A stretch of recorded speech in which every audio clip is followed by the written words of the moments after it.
Hi friends, welcome to my channel. வாங்க இந்த வீடியோவில் கிச்சனுக்கு தேவையான டிப்ஸ் எல்லாம் பார்க்கலாம். வாங்க என்னென்னு பார்க்கலாம். என்னோடய சேனலை நீங்கள் ஃபஸ்ட்டு முறையாக பார்க்குறதா இருந்தால் சப்ஸ்கிரைப் பண்ணிவிட்டு பாருங்கள். இதில் நான் வீட்டுக்கு தேவையான நிறைய குறிப்புகள் சொல்லியிருக்கிறேன். அதனால் வீடியோவை ஸ்கிப் பண்ணாமல் பாருங்கள். வாங்க வீடியோக்குள்ளே போகலாம்.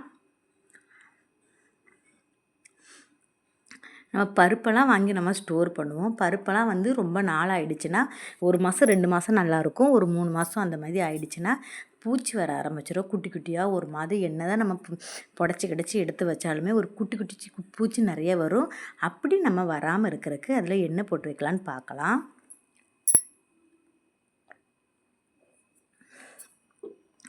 ரெண்டே 2 காஞ்ச மிளகாய் தாங்க போட போகிறோம், வேறு ஒன்றும் இல்லை. அப்படியே முழு மிளகாய் தூக்கி போட்டுருங்க. போட்டுட்டு நல்லா மூடி வச்சுருங்க. நான் இன்றைக்கி துவரம் பருப்பில் தாங்க உங்களுக்கு போட்டு காமிக்கிறேன். அவ்வளோதாங்க. இப்படி வச்சிங்கன்னா உங்களுக்கு 6 மாதம் ஆனாலும் அது வண்டு பூச்சி எதுவுமே வராதுங்க. இந்த டிப்பை நீங்கள் ஃபாலோ பண்ணி பாருங்கள். இந்த டிப் கண்டிப்பாக எல்லாருக்கும் யூஸ்ஃபுல்லாக இருக்கும்னு நினைக்கிறேன். இந்த டிப் பிடிச்சிருந்தா ஒரு லைக் கொடுங்க. நெக்ஸ்ட்டு டிப்பு என்னென்னு பார்த்துருவோமா? நெக்ஸ்ட்டு டிப்பு சர்க்கரை தாங்க எடுத்திருக்கேன். நம்ம சர்க்கரை வாங்கி வச்சா அந்த அடிக்கிற வெயிலுக்கு எப்படியோ குட்டி குட்டி குட்டி எறும்பெல்லாம் வந்துடுது. அந்த எறும்பு வராமல் இருக்கிறதுக்கு நான் டிப்ஸ் சொல்கிறேன். சர்க்கரை நம்ம எந்த டப்பாவில் போடுறோமோ அந்த டப்பா மூடி மட்டும் கொஞ்சம் நல்லா டைட்டாக இருக்கிற மாதிரி பார்த்துக்குங்க. லூஸாக இருந்ததுனாலே நமக்கு எறும்பு உள்ளே போய் பூந்துக்கும். எறும்பு தொந்தரவு தாங்க முடியாது. சர்க்கரைலாம் எறும்பு பூந்துருச்சுன்னா அவ்வளோதாங்க, அது போகவே போகாது. அது கூட நம்ம இப்போ என்ன வைக்க போகிறோன்னா 2 கிராம்பு தாங்க உள்ளே போட போகிறோம். 2 இல்லாட்டி ஒரு சர்க்கரை தகுந்த மாதிரி ஒரு 4 கிராம்போ நீங்கள் எடுத்துக்கோங்க. எடுத்துகிட்டு அதை உள்ளே போட்டுட்டு நல்லா டைட்டான மூடி போட்டு மூடிடுங்க. அவ்வளோதாங்க, எறும்பு பக்கமே வராதுங்க. இந்த டிப்பு கண்டிப்பாக எல்லாருக்கும் யூஸ்ஃபுல்லாக இருந்திருக்கும்னு நினைக்கிறேன். இந்த டிப் பிடிச்சிருந்தா ஒரு லைக் கொடுங்க. எப்படி இருந்து எனக்கு கமெண்டில் சொல்லுங்கள். நெக்ஸ்ட் டிப் பார்த்துருவோமா? நெக்ஸ்ட் இப்போ இந்த மாதிரி செராமிக் கப்பு தாங்க எடுத்துருக்கிறேன். இந்த கப்பு வச்சு நம்ம என்ன பண்ண போகிறோம்னு பாருங்கள். இந்த மாதிரி கத்தி பாருங்கள். கத்தி கொஞ்ச நாள் ஆச்சுன்னா இந்த மாதிரி ஷார்ப்னஸ் போயிடும். அந்த மாதிரி ஷார்ப்னஸ் போயிடுச்சுன்னா என்ன பண்ணலாங்கிறத நம்ம பார்ப்போம். இந்த மாதிரி கப்பு இருக்கும். அதை நல்லா யூஸ் பண்ண கப்புனாலும் சரி, நமக்கு வேஸ்ட்டாக நீங்கள் வச்சுருந்த கப்பு எதுனாலும் ஓகே, எந்த கப்பாக இருந்தாலும் ஓகே, அதில் இந்த சிசரு இந்த கத்தியெல்லாம் வச்சு நல்லா தேய்ச்சி விடுங்க. தேய்ச்சி விட்டிங்கன்னா அந்த நல்ல ஷார்ப்னஸ் சூப்பராக இருக்கும். நீங்கள் ஷார்ப் பண்ணணும்னு அவசியமே இல்லைங்க.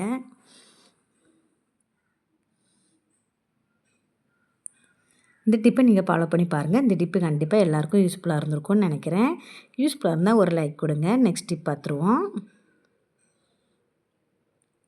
நெக்ஸ்ட் டிப் கேரட் தாங்க எடுத்திருக்கேன். கேரட்டை நம்ம எப்படி ஸ்டோர் பண்ணலாங்கிறத நான் இப்போ காமிக்கிறேன். கேரட்டை முதல்ல நல்லா எடுத்து அந்த காம்பு சைடும் நுனி சைடும் கொஞ்சம் கட் பண்ணி எடுத்துருங்க.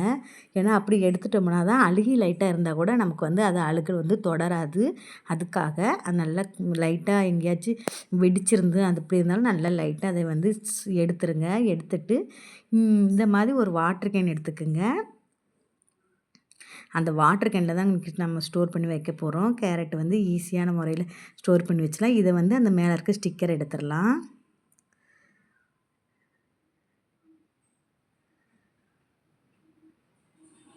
இதை 2ஆக நம்ம கட் பண்ணிடுவோம். கத்தியை தீயில வாட்டி நீங்கள் கட் பண்ணிங்கன்னா சூப்பராக கட் ஆகிடும். கட் பண்ணி உங்களுக்கு எடுத்து காமிக்கிறேன். 2ஆக கட் ஆகிடுச்சு பாருங்கள். இதை மூடி போட்டுடலாம். இந்த கேரட்டை நம்ம இதுக்குள்ளே தூக்கி போட்டு அந்த மூடி வச்சு நம்ம கவர் பண்ணிடலாம், கீழே இருக்க பாட்டத்தை வச்சு. அவ்வளோதாங்க. கேரட்டு இப்படியே நீங்கள் ஸ்டோர் பண்ணி வச்சிங்கன்னா ஃப்ரெஷ்ஷாக நல்லாவே இருக்குங்க. ஒரு வாரம் இருக்க வேண்டியது ஒரு 15 நாள் இருக்குங்க. அவ்வளோதாங்க, சூப்பராக இருக்கும். இந்த மாதிரி நீங்கள் ட்ரை பண்ணி பாருங்கள். பார்க்குறதுக்கு நீட்டாகவும் இருக்கும், அழகாகவும் இருக்கும். சூப்பரான கேரட் கண்டெய்னர் ரெடி. இதை அப்படியே தூக்கி நீங்கள் ஃப்ரிட்ஜில் ஸ்டோர் பண்ணிடலாம். Next tip பார்த்துருவோமா?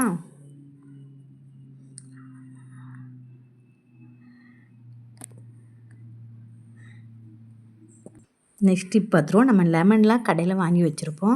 என்ன தான் நம்ம ஃப்ரிட்ஜில் வச்சாலும் கொஞ்ச நாள் 10 நாள் 15 நாள் ஆகிடுச்சுன்னா நம்ம லெமன் ஒரு மாதிரி சுருங்கி போன மாதிரி ஆகிடும். ஃப்ரிட்ஜ்லேயே வச்சாலும் இல்லாட்டி ஒரு மாதிரி காஞ்சி போன மாதிரி ஆகிடும். அப்படி ஆகாமல் இருக்கிறதுக்கு என்ன பண்ணலான்னு பார்ப்போம். லெமன் எடுத்துருக்கேங்க. அந்த லெமனை ஒரு டிஷ்யூ பேப்பர் இருந்தால் எடுத்துக்கோங்க, இல்லாட்டி நியூஸ் பேப்பர் இருந்தாலும் எடுத்துக்கோங்க. அந்த லெமனை இந்த மாதிரி சுருட்டி வச்சுருங்க. எல்லா லெமனையும் சுற்றிடலாம். நான் இன்றைக்கி காலாண்டர் பேப்பர் வேஸ்ட்டாக கிழிச்சி போடுற காலாண்டர் தாங்க எடுத்து வச்சுருக்கேன். அதை ஃபுல்லாக எல்லாம் நம்மளும் நல்லா சுற்றி எடுத்துடலாம்.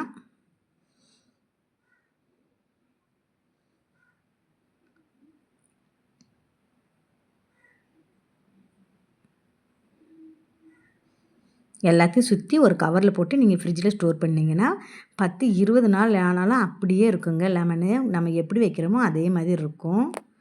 இதை நீங்கள் ட்ரை பண்ணி பாருங்கள். எல்லாத்தையும் நல்லா கவர் பண்ணி வச்சுடுவோம். நீங்கள் எப்படி ஃப்ரிட்ஜில் வைக்கிறீங்களோ அந்த மாதிரி ஃப்ரெஷ்ஷாகவே இருக்கும். காஞ்சியும் போகாது, ஒரு மாதிரி சுருங்கியும் போகாது. இந்த டிப்பை ஃபாலோ பண்ணி பாருங்கள். இந்த டிப் பிடிச்சிருந்தா ஒரு லைக் கொடுங்க. இந்த டிப் உங்களுக்கு யூஸ்ஃபுல்லாக இருந்ததுன்னா எனக்கு கமெண்டில் சொல்லுங்கள். நான் சொல்கிற டிப்பில் கண்டிப்பாக ஏதாவது ஒன்றாவது உங்களுக்கு கண்டிப்பாக யூஸ்ஃபுல்லாக இருக்கும். அது எதுன்னு நீங்கள் கமெண்டில் சொல்லுங்கள். அடுத்து நாங்கள் பச்சை மிளகாய் ஸ்டோர் பண்ணுறதாங்க உங்களுக்கு சொல்ல போகிறேன். இப்படி ஸ்டோர் பண்ணி வச்சிங்கன்னா ரொம்ப நாள் வரும். பச்சை மிளகாய் வந்து காம்பை கிள்ளி ஒரு தண்ணியில் போட்டு நல்லா கழுவி எடுத்துக்கலாம்.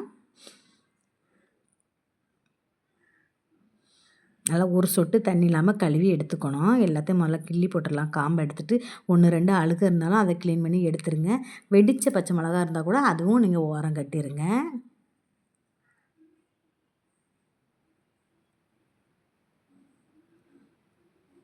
எடுத்தாச்சு. எனக்கு கழுவிலாம் அதை நல்லா ஃபில்டர் பண்ணிவிட்டு நல்லா ஒரு காட்டன் துணி வச்சு தொடச்சி எடுத்துருங்க.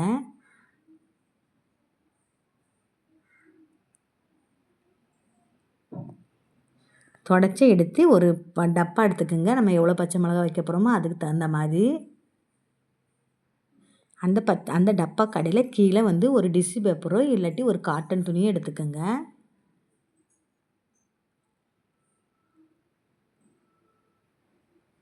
நான் இன்றைக்கி வந்து காட்டன் துணி தாங்க இதில் வைக்க போகிறேன்.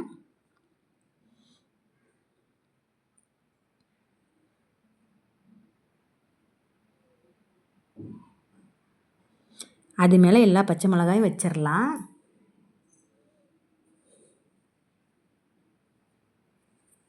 வச்சுட்டு நம்ம அழகாக மேலே காட்டன் துணி வச்சு கவர் பண்ணிவிடுவோம்.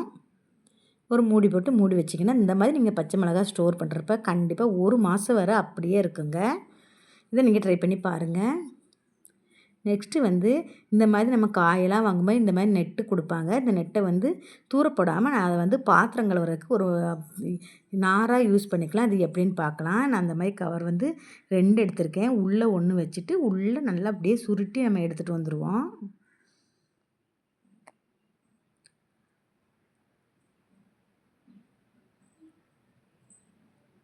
அவ்வளோதாங்க, சூப்பரான பாத்திரம் கழுவுற நார் ரெடி ஆயிடுச்சு. நல்லா அதோட நுனியை வச்சு நல்லா கட்டி வச்சுருங்க. நீங்கள் இதை வச்சு பாத்திரம் கழுவுறதுக்கு யூஸ் பண்ணிக்கலாம். நம்ம இதுக்கு தனியாக காசு கொடுத்து வாங்கணும்னு அவசியம் இல்லை. இந்த நாரை வந்து நீங்கள் தூர போடாமல் வச்சிங்கன்னா கண்டிப்பாக இது யூஸ்ஃபுல்லாக இருக்கும். எவ்வளோ அழகாக வந்துருச்சு பாருங்கள். பார்க்குறக்கே அழகாக இருக்குது பாருங்கள். இதெல்லாம் கலர் கலராக நிறையவே கொடுப்பாங்க. இதை மாதிரி நீங்கள் ட்ரை பண்ணி பாருங்கள். நெக்ஸ்ட்டு வந்து நம்ம வந்து அடுப்பில் சமைக்கும்போது நம்ம சாம்பார் ஏதாச்சும் நம்ம கிளறிட்டு அந்த கரண்டியை அப்படியே கிச்சன் மேடையிலையோ அடுப்பில் வைக்காமல் அதில் ஒரு தட்டு வச்சு நீங்கள் அது மேலே வச்சிங்கன்னா அந்த இடமும் நீட்டாக இருக்கும். உங்களுக்கு இது கிச்சன் மேடை வந்து எப்போவுமே அந்த குழம்பு கரை எதுவும் இல்லாமல் இருக்கும், க்ளீனாகவும் இருக்கும். இதை நீங்கள் ட்ரை பண்ணி பாருங்கள். இந்த டிப்பு கண்டிப்பாக எல்லாேருக்கும் யூஸ்ஃபுல்லாக இருந்திருக்கும்னு நினைக்கிறேன். நான் சொன்னது எல்லாமே இன்றைக்கி வந்து கண்டிப்பாக ஏதாவது ஒரு டிப் வந்து உங்களுக்கு கண்டிப்பாக யூஸ்ஃபுல்லாக இருந்திருக்கும். நான் தெரிஞ்ச டிப்பாக இருந்தால் கூட பரவாயில்ல, கண்டிப்பாக ஏதோ ஒரு டிப்பு கண்டிப்பாக யூஸ்ஃபுல்லாக இருந்திருக்கும்னு நினைக்கிறேன். அந்த டிப்பு எதுன்னு எனக்கு கமெண்டில் சொல்லுங்கள். கண்டிப்பாக அந்த டிப்பு பிடிச்சிருந்தா உங்களுக்கு லைக் கொடுங்க. என்னோடய சேனலை நீங்கள் சப்ஸ்கிரைப் பண்ணலைன்னா ப்ளீஸ் சப்ஸ்கிரைப் பண்ணுங்கள். சப்போர்ட் பண்ணுங்கள். Support my channel friends. அவ்வளோதான் ஃப்ரெண்ட்ஸ். நெக்ஸ்ட்டு உங்களை சந்திக்க வரேன் இன்னொரு வீடியோவில். பாய்.